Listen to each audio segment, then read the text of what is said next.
আমি ফটো উঠে নাই, আমি তো লাইভে, আমি লাইভে। এবারে কীভাবে তোরা ইচ্ছাকৃতভাবে তোরা তোদের দোকানের সিসি ক্যামেরার ফুটেজ থেকে স্ক্রিনশট দিল মাদাসুদের বাচ্চা গল, তোরা নিজে চাই দিছে সেটা।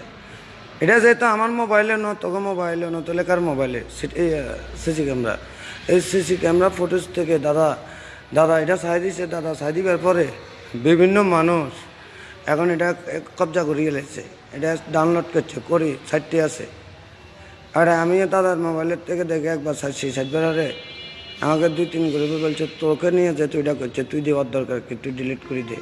আমি ডিলিট করে দিচ্ছি, চাই দিয়ে হমানে, তারপরে আমাকে ভাইরাল করে গেল। পরে আমি বাধ্য হয়ে লাইভে গেছি, আমাকে ফটো দিয়ে আমার মুখ সভা দিয়ে আমাকে হাসালাইতো, কিংবা আমাকে কবজা করতো, কিংবা আমার সংসার বিরানো করতো, কিংবা আমার ঘরে যা ঝামেলা সৃষ্টি করতে ইতির মাইয়ে উঠে পড়ে লেগেছে, ইতি দিচ্ছে আমাকে প্লাস্টিক খাবে কসমেটিক ওলাকে দিয়ে হাসালাইছে।